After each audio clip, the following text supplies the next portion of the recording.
This is your Saturday morning show with your host Sammie. Hi guys, and welcome to the very first Saturday morning show. It took a while to start the first one. I've been really busy over the past few months, and you'll understand why, actually, in the next episode. Now, many of you know me, but some of you don't know me. And for those of you who don't know me, I'm just going to go over very briefly who I am. So my name is Sammie, and I ran for Ward 4 last fall for City Council.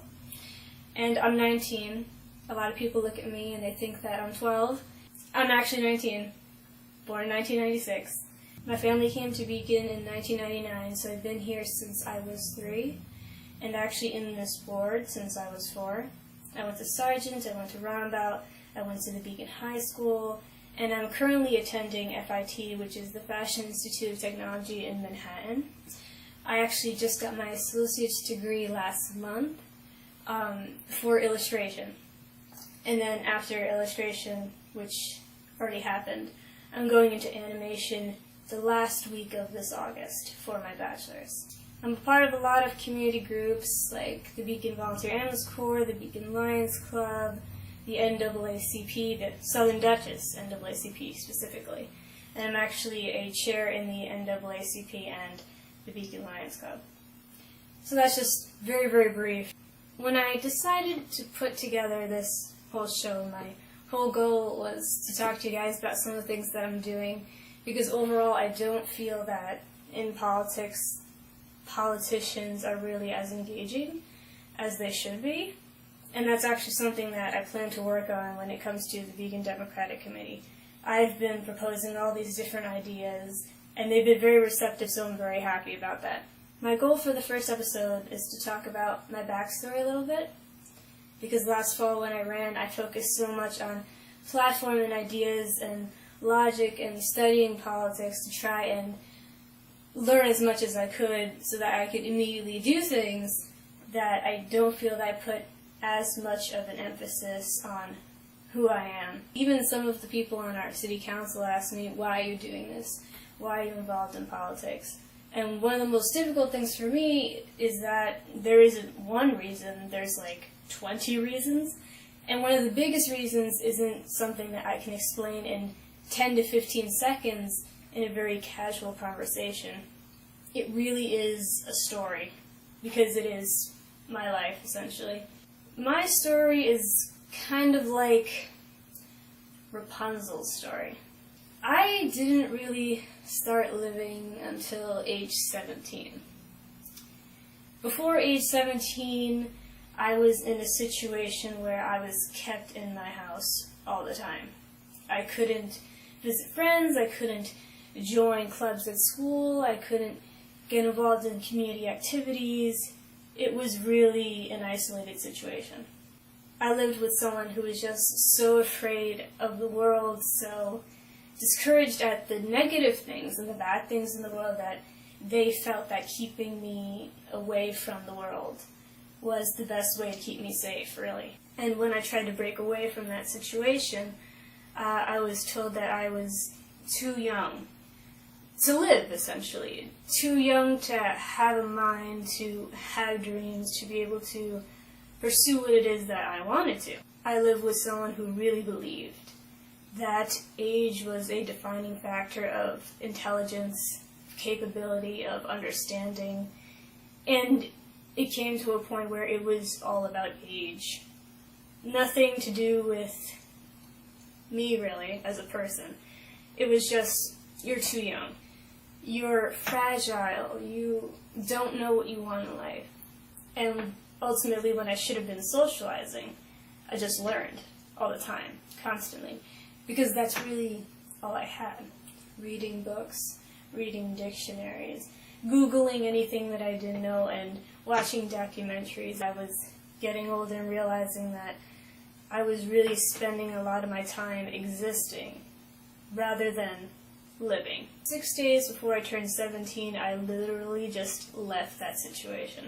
That moment when I left that situation, that was in July. High school, that's when I got the most invested, and that's really what brought me to the present. That is when I started joining all of these community groups, experimenting, and just joining a whole bunch of different things, even if they didn't end up working, because I had not had that opportunity for so long, and I wanted to find my place, the place where I was most useful and where my talents were meaningful and where I was the most helpful, essentially. So the age of 18 was pretty important to me, because the moment I turned 18, I was like, ageism has so little of an effect on me now, because I'm an adult and I can do what I want. When I turned 19, just a few days actually after I turned 19, that was last fall. That was when I decided to run for city council. And as you can imagine, I feel like my life has completely changed. And in a great way. Don't get emotional.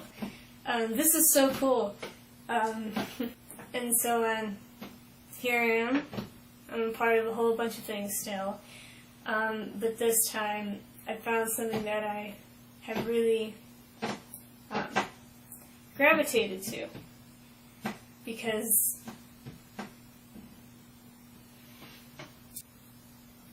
hopefully I can actually get through this next sentence. After 17 years of existing, and waiting to live, and waiting to be accepted for who I am, and not being diminished because I look 12, or because I am 19, or because of this human-made concept called time, I feel like I'm actually living. The bottom line is, time is a human-made concept with a purpose. And that purpose isn't to divide people, it's to break down the world in a way that we can understand.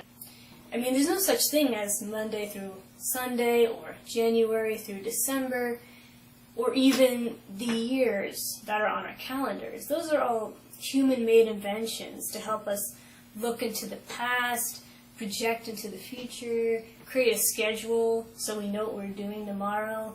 But time is a human-made concept that was supposed to help humanity.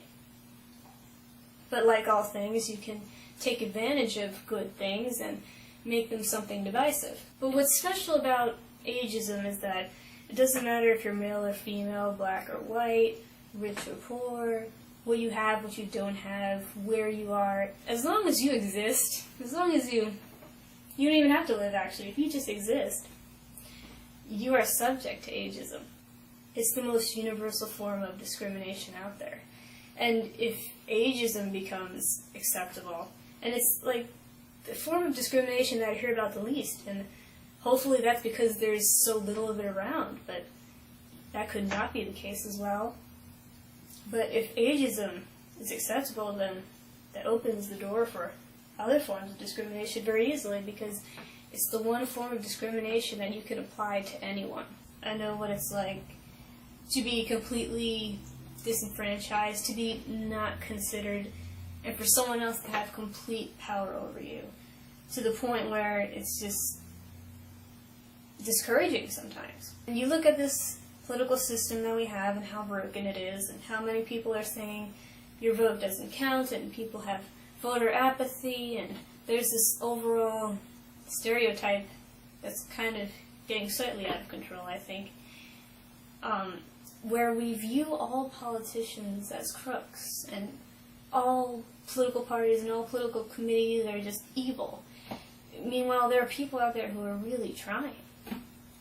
But, sometimes the bad things in this world are louder than the good things, and like our newspapers and like our TV channels, which aren't even sources of education at all, it's private media, they're businesses, they make money. People get sucked into these things. The window of opportunity for me to change that arrived earlier than age 17. I couldn't have left the situation immediately, but perhaps a year earlier I could have. But I didn't. And the reason why is because there was this overall impression that I had that I didn't have the ability to do that, even though the power was always there. So there is this overall perspective that our votes don't count, and I just don't believe in that at all. Perhaps the power of our votes has been diminished, and perhaps we have lost some things, but that doesn't make us entirely powerless. And that's just it. It's an illusion. So, in short, I just wanted to share my story. I found that every politician who gets involved in politics has a reason, or a very personal story that connects to why they're running, or just why they're interested in politics. And this is mine. So, one last thing that I have to say. As I mentioned in the beginning of this video, I have a number of things that I want to tell you guys. I mean, by the time I'm done, we're probably going to be in episode 4, because I have so much to say. But I want to thank you in advance. I think politicians should be thanking people more often. I personally feel that although my campaign is technically a political campaign, I would hope that it is beyond that. Especially because last fall when we ran, there were some ageist people in Beacon. Nothing significant at all. But we did change some minds in terms of perception when it comes to age. We did impress people, also in the fact that we were independent, and in less than a quarter of a year, we acquired about a quarter of the votes that we needed. And that's without any political party support, endorsements, mailers. The Dutchess County Board of Elections tried to throw us off the ballot because we were an independent entity. And I had to navigate around that and convince the newspapers that I'm actually a candidate that's running, because the Dutchess County Board of Elections just did not want me to get on the ballot. And we were on a ballot line that I created that has not existed before in Beacon's history. So, pretty cool.